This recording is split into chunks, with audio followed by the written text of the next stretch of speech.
He has a 1-1 count. That one's struck high. Left side. That one's going. That's out of here off the line. You have got to be kidding me.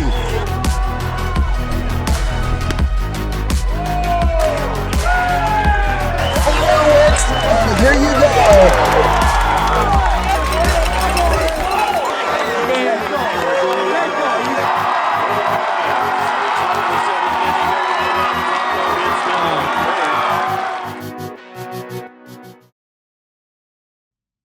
Welcome in, everybody, to the IA Sports Studio. My name is Cade Nissen, and today we've got Class 2A pitching staffs to talk about. If you've seen my videos, you know I've had pitching staffs for Class 3A and Class 4A already coming out. Class 1A will be coming soon. Andrew, on the other hand, he's been handling the offensive rankings. 4A, 3A are up. He's working on 2A right now, so we're excited to get that out to you guys. And just tons of content coming. We're going to talk about it. I'll get to my little slideshow here, but practice. I mean, I'm recording this on Wednesday, but today when it comes out is Thursday. We're 4 days away from first practice, which is just, I mean, it's an incredible time. We're super excited. I'm starting to book down teams to hit before the season gets going, you know, my kind of preseason tour.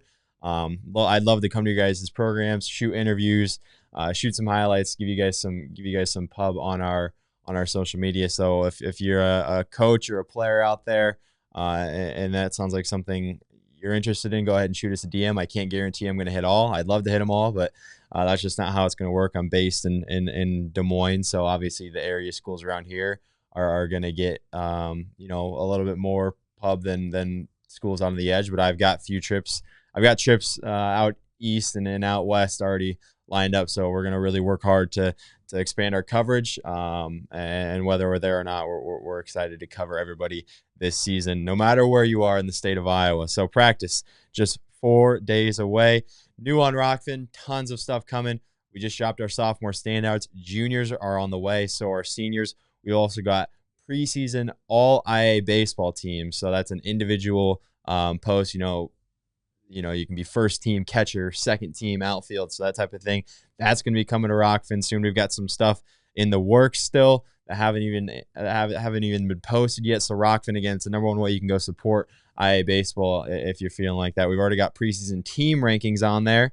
So if you haven't checked that out, 15 teams in each class with explanations and everything. So excited to get the season going and really just track the incredible sport in the state of Iowa. It's my passion, and I hope to kind of push my passion onto you guys, and I just hope you guys have fun with it. But now, nevertheless, we got Class 2A pitching staffs. If you watched 3A, you know I had sleepers and honorable mentions other than the top 10. I have the same thing here, and I have even more sleepers than honorable mentions. I feel like the smaller class size just means more seniors or more guys are coming back.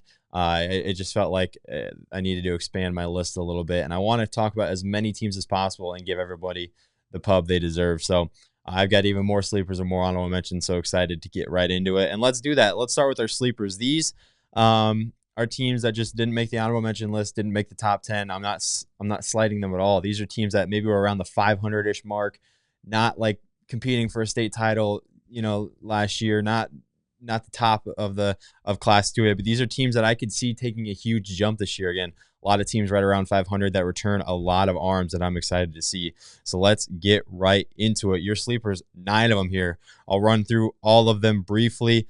I love Central Lyon. They returned Reese Vanderzee, who's part of the 100 strikeout club. They returned 100% of their innings from last year, a team ERA of 4.05. So they're one to look out for. Cooper Altman and Zakai Ditzworth also returned 25-plus innings with Vanderzee. So Central Lyon, definitely someone to look out for as I move on. Wilton, they, I believe, are the only team on this list that finished below 500 last year. And I just like this team. They're super young, super youthful. And just like Central Lyon, 100% of their innings returned. They don't lose a single guy on the mound. Team ERA of 3.79, which is extremely respectable, whip of 1.64. I expect those numbers to drop even lower, and this team I expect to compete and be above that 500 mark this go around. Moving on, Osage, the Green Devils, 15-11 last year. 73% of their innings are back, and they had a really, really tight team ERA of 2.66 and a team whip of 1.22. Both those numbers are extremely respectable and are going to win a lot of games. They return Maddox Cockrum, 59 in the third for him, 1.89 ERA and a whip below 1. So he's looking to lead the way. Tristan Mork also returns 30-plus innings for the Green Devils.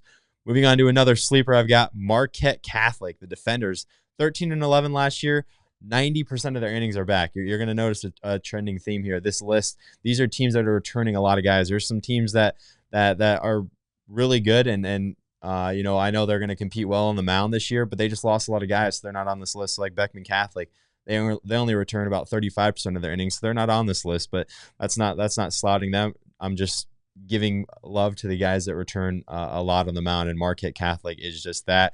Cal Boniface, I know he was on our list on Rockfin. He returns 43 in the third, 1.78 ERA, and he led the team in strikeouts last year with 63. He'll look to lead the way, as well as Cameron Castle, another freshman last year that threw 36 innings and competed well, 2.3 ERA and a 1.4 whip. So Marquette Catholic, another sleeper.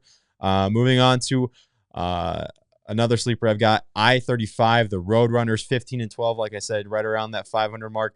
They also returned 100% of their innings from last year, a team ERA of 3.84 and a team whip of 1.39. Chase Dixon will lead the way. He was a junior last year, 9-2, 51 2/3, 54 Ks, a 1.63 ERA, and a whip of 0.85. He'll, like I said, lead the way for the Roadrunners, as well as Brock Stevens, who's the only other guy to return 30-plus innings for I-35. Moving on, Durant, the Wildcats, 14-13 last year, 85% of their innings are back. Team ERA of 3.67, and they have two guys returning 45-plus innings who are going to lead the way, Connor Schwartz and Ryan Wolf, 48 2/3 and 47 1/3 for each of those guys, respectively. Schwartz punched out 59 guys last year and had an ERA of 2.45. So Durant, another team right around that 500 mark that returns a ton of arms, and I'm looking to take a step up this season. Centerville, the Big Reds, 15-14 last year, 65% of their innings are back. Team ERA of 3.58 and a whip of 1.5. They return two guys who return 30-plus innings last year. Connor Lancaster, who was on our sophomore standouts list, and Skylar Isaias. I'm sorry if I'm pronouncing that incorrectly. If I'm pronouncing any of these wrongs correctly, go ahead and put the pronunciation in the comments so I can get that right throughout the season. That's something I definitely don't want to mess up. I'm just covering a lot of teams right now, so it's bound to happen. But Seiler is going to lead the way again for Centerville this year, 45 1/3 for him. He punched out 39 guys, had an ERA of 2.93 and a whip of 1.39. So Centerville, another team right around that 500 mark, returning a ton on the mound, looking for them to make a jump in Class 2A. One of my final sleepers I have here is Hudson, 19-11 last year. So very successful season for Hudson. They returned 68% of their innings. They had a team ERA of 2.93. So below 3, anything below 3 is really, really positive in that category, obviously. And they returned 3 guys with 24 or more innings: Camden Davis, Nathan Ruber, and Oliver Thompson. Those 3 guys, all juniors last year. So they got a good trio at the top of their pitching staff. All 3 seniors going to lead the way for Hudson. I mean, Davis in 24 1/3, he had an ERA of 0.29 last year. He was excellent. Looking for him to get a bump in more innings. And I'm looking for Hudson to have another strong year with the arms that they return. My final sleeper on this list is Unity Christian, 17-14 last year, and another team that returns 100% of their innings from last year. They don't lose a single guy. Going to be highlighted by Kian Emmelkamp, 4-4 last year for the junior, 51 innings pitched, 51 Ks, a 2.47 ERA, and a 1.55 whip. They also returned 3 other guys who threw 30-plus innings last year: Graydon Van Essen, Braden Bosma, and Dylan Bosma. So obviously a set of brothers there, and then Graydon Van Essen. So this team, 100% of their innings are back, all 200 1/3 return for Unity Christian, and the Knights looking to take a step up in Class 2A. Their team ERA of 3.28 is extremely good, and I expect that to be about the same this year. So those are your 9 sleepers I had. Let's get right into the honorable mentions. These are the teams that I definitely considered for the top 10, but I ended up going a different route. So these are the teams that were just on the outside of my Class 2A preseason top 10 pitching staffs, starting with Woodward Granger, 20-6 last year, 53% of their innings are back. They lose some key guys, there's no doubt, but they return Brody Worley, who was a freshman last year, 5 wins on the mound, 42 and a third. He punched out 61 guys, had an ERA of 1.16 and a whip of 1.06. They also return Schaefer. He was a sophomore last year, 34 and 2/3 for him. I mean, their team ERA was 1.93 last year. So obviously returning about half of that is extremely solid, and that's just why I had them as an honorable mention. They lost some key guys. They lost some guys at the front of their rotation, Nardini being one of them, that they're going to have to look to find some innings replacement. But Woodward Granger are going to be competing a ton on the mound, and they've got guys at the top of their pitching staff that are going to be ready to take the ball and go eat some innings for them. So excited to follow Woodward Granger this year after their state tournament appearance. Another team that made a state tournament appearance and seems to be doing it a lot recently, Cascade, the Cougars, 25 and 9 last year. They also return about half of their pitching staff. 54% of their innings are back. 59% of their strikeouts are back. They're going to be led by 2 underclassmen on the hill this year, Jackson Green and Eli Fritz. Green was an 8th grader last year. Fritz, a freshman. They're going to be the innings returning, the returning innings leader, I should say. Both those guys threw 25 plus. Green had 30 plus. Both had ERAs below 3 and very respectable whips right around the average or above average. So Fritz and Green going to be leading the way. They also return a handful of guys who returned 10 plus innings. All of them that were underclassmen last year, besides David Sopper, who's a junior. So this team is going to be looking to head back to the state tournament yet again. Cascade, it seems to be a mainstay for them to head to Carroll at the end of the season. They're going to be looking to do that again, and this year it's going to be kind of a different look. They're a lot more youthful. That's not a bad thing because obviously their youth have been getting reps on the mound. So going to be interested to follow Green and Fritz at the front of that Cascade pitching staff this year. Another honorable mention I had, Kemper Catholic. Obviously this team competing in the Hawkeye 10, playing against a bunch of competition ahead of them. And they return a ton too. 66% of their innings are back, 65% of their strikeouts. They were 25 and 11 last year. They're going to be led at the front of their rotation by 3 guys, Mason Knurl, and then Ethan and Evan Lowe, the twin juniors, both left-handers, obviously competed well last year. Mason's bringing back 44 innings. Ethan Lowe's bringing back 39, and Evan Lowe's bringing back 31 and a third. All those guys started a handful of games last year, got plenty of reps on the mound. They return a team ERA of 3.89 and a team whip of 1.52. And when you're playing teams in classes bigger than you, like Harlan, Lewis Central, Denison, that only proves to be a positive for them down the stretch. So obviously Kemper always competing, just couldn't quite make the top 10 for my list this year because they lose some key pieces in Siebenthaler, but nevertheless, they're going to have a very, very competitive top 3 in that rotation that's going to go out and take the ball and compete night in, night out. So excited to follow Kemper this year in Class 2A as they look to make another trip back to the state tournament.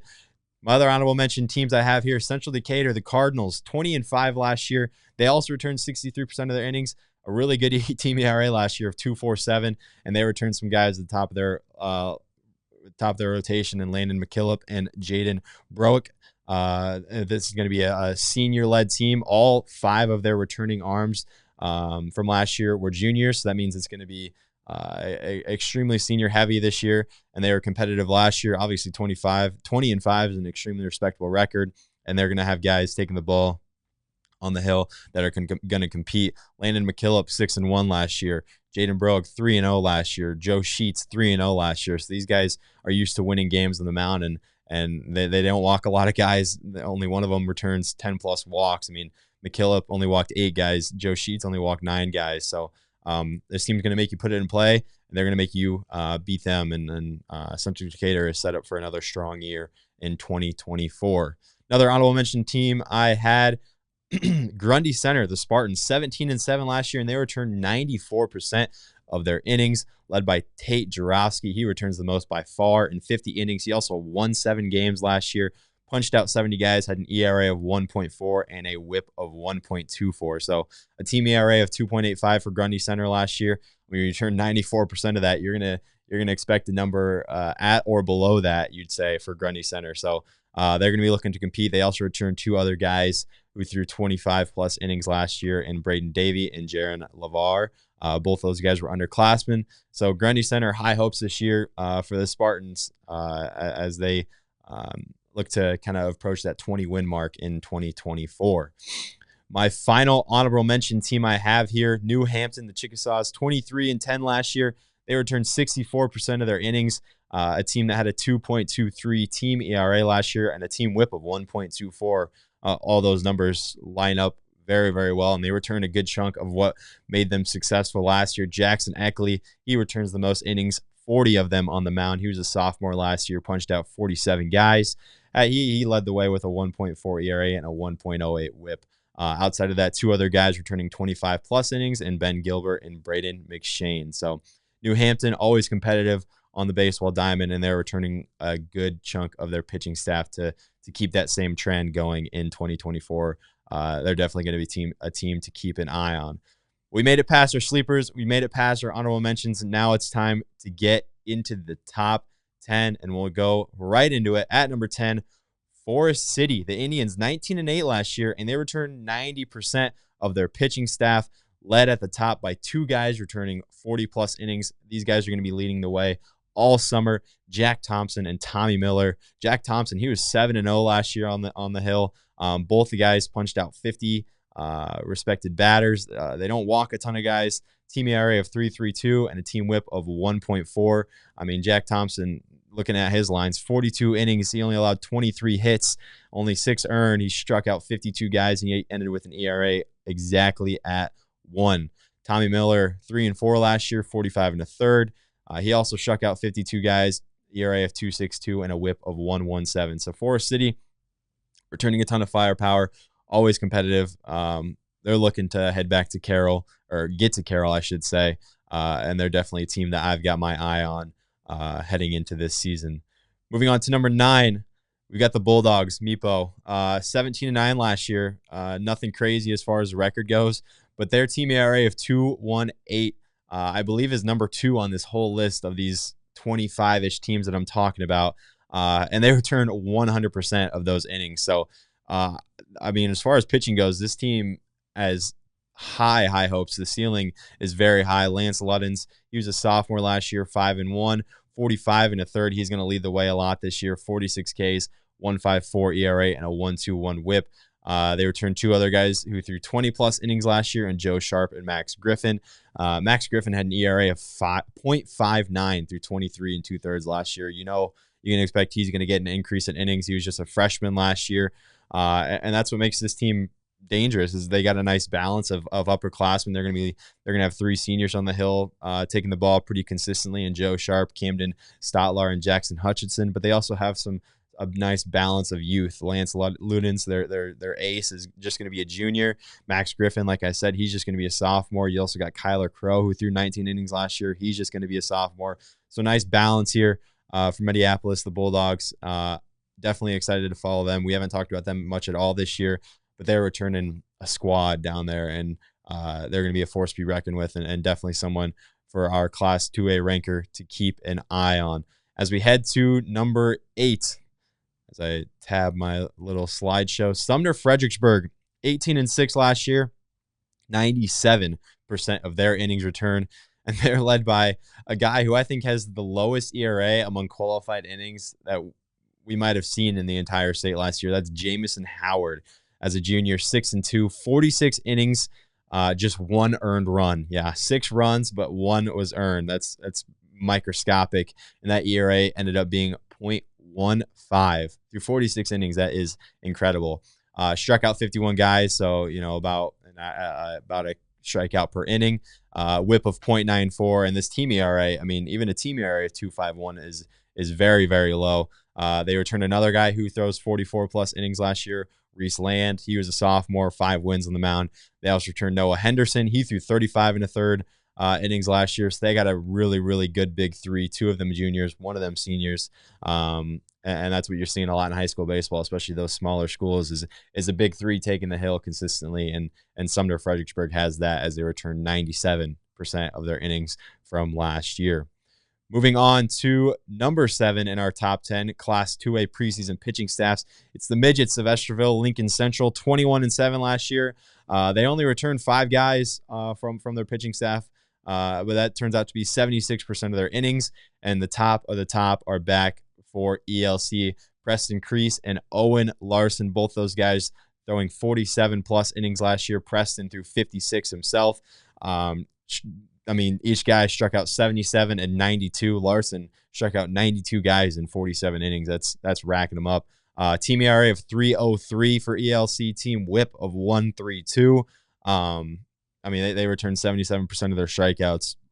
They lose a few key pieces. They're gonna need some other guys to set up. But you got Cale Miller in there too. 25 and a third for him as a junior. He was 4-0. He was great. 0.55 ERA. So ELC, like I said, they got their big three in Preston, Owen, and Cale. So they're going to be someone who's competing. They score a lot of runs too. So ELC, they're going to be looking to head back to Merchants Park. I had them just a little bit outside of the top five. The top five is really where I struggled, and I think this team at number 6 could easily have an argument for being top 5. It just so happened that in my list they just didn't end up there, and that is Anamosa. And I wrote their preseason conference preview. I loved what this team brings back. 19-13 last year. They bring back 84% of their innings, and 2 of their top guys, Easton Wheeler and Jack Selinaw. Both those guys were juniors, so they're going to be led on the hill by 2 seniors. I always like that. I always just love the seniors leading the way at the top of the rotation. I think it's just fitting for it to be like that. Sometimes it's a good vocal leader, and it's guys that have been there and done that, and that's what these guys have done for Anamosa. So last year, Wheeler and Selinaw, a 1.69 ERA and a 1.40 ERA respectively. They had a team ERA of 3.12. Their struggle was where they gave up unearned runs. They gave up 183 runs last year. Only 87 of them were earned. So over half of their runs scored were unearned. So definitely going to be a focal point, in Anamosa. And if they can figure that out, if they can get that fielding percentage a little higher, this team is going to compete, and this team is going to be up there in Class 2A. And I know they're ranked preseason in our Class 2A rankings, and there's someone who's returning a ton. Obviously, 84% of their innings are back. That's always a plus for a team that was really, really competitive last year. So Anamosa, super high on them this year. I've said that before, and I will continue saying that. Getting into our top 5, though, Class 2A preseason pitching staffs. At number 5 is Mid-Prairie, the Golden Hawks. Only 53% of their innings are back, which is kind of a low number for this list. But what they do bring back, I really, really like. And I think with more innings, these guys are going to excel. You got Brady Weber and Brock Harlan. They're 2 innings pitched leaders. 25 innings for Harlan and 31 for Brady Weber, which isn't a ton considering what you're bringing back. But what they did in those innings was impressive. Harlan had a 1.09 ERA. Weber had a 1.58 ERA. The team overall had a 2.59 ERA last year. They returned 53% of their innings, like I said. And the offense is going to produce. They got Carson Grout there. This team's going to be competitive. And I just see these guys that were probably coming out of the bullpen last year that are just excited to get more innings under their belt. Landry Gingrich, he was a sophomore last year. He was 2-0 through 17 innings, and he had a 2.06 ERA coming out in relief for them. So super excited for Mid-Prairie. I thought they were at a good spot here at number 5. They lose about half their innings from last year, but what they do bring back are guys who are going to excel when given the ball more. So Mid-Prairie, your number 5 team in my Class 2A preseason pitching staffs. At number 4 is another youthful team that returns a lot. Pleasantville, the Trojans, 28-7 last year. 89% of their innings are back, and they're going to be led by some bright young stars here. Braylon Bingham, obviously, he was an 8th grader last year, 51 1/3, and he struck out 82 guys, 1.23 ERA, and a whip of 0.74. He's going to be the one everyone talks about, but they also got a guy who's going to be a senior, Dylan Aldrich. He was a junior last year, obviously. He won 7 games, 46 innings, 1.98 ERA, and a 1.04 whip. They got plenty of guys outside of that. Braden Kennedy and Kaylor Jones are bringing back right around 30 innings. Neither of those guys lost a game. They were combined 9-0 on the hill last year. Both of them had an ERA below 2. So they got 4 guys at the top of their pitching staff who are really, really going to bring it every time they take the ball. And even outside of that, they're returning 4 or 5 other guys with 10-plus innings, and it's always key to bring those guys back who return some experience. So a team ERA of 2.80 last year and a whip of 1.27. Pleasantville, the ceiling's very high for this team. They're very youthful. They got that nice blend, though, of upperclassmen that are going to help lead the way. And Dylan Aldrich is a guy that you got to know about just because he's going to be that guy leading the way for them as a senior this year on the hill. Heading into our top 3, though, and Oh, you could easily flip flop either of these top three. I went with West Marshall at number 3, and I'm really excited to watch this team. I'm going to make a point to go out and see these guys, especially Owen Siegert. They had a team ERA of 3.08 last year, team WHIP of 1.21, and they returned 100% of their innings pitched last year. Obviously, they fell in that sub-state game to Williamsburg, where they only lost 1-0, so it was nothing on the pitching staff. But I mean, yeah, this staff is highlighted by Siegert, strikeout. He's the returning strikeout king, 133 of them, ERA of 0.99 through 63 and a third. But even outside of him, they returned some guys who just know how to pitch, and Noah Desitel and Grayson Shaver. Both those guys returning 40 innings. Shaver returns 49. I mean, their top 3 guys were combined 17 and 3, if my quick math is correct, and they are all back. So you want to talk about a big 3, you can put West Marshall's up with anybody. Even outside of that, they're returning more than a handful of guys, all with experience from last year. A nice blend of guys, and like I said, 100% of their strikeouts, 100% of their hits, 100% of their innings pitched are back. So West Marshall is poised and ready to go, and you could easily make a case for them being higher than number 3. I mean, I would not disagree with you. It's just where they ended up on my list. So heading to number 2, I've got Van Meter, and I feel like Van Meter's kind of quietly not getting talked about this offseason, and you know, maybe it's because they didn't quite make it to the state tournament. Everyone's talking about Underwood, Beckman Catholic in Class 2A, but Van Meter, they return a platoon of guys on the hill. 92% of their innings are back. A 2.25 team ERA last year. That is right up there with the best of them. 1.28 WHIP, and they're top of the top. Like I said with West Marshall, you can compete and throw Van Meters right up against that. Rhett Plagencool, he'll be a senior leading the way. 4 wins for him, 55 and a third innings pitched. He struck out 74 guys.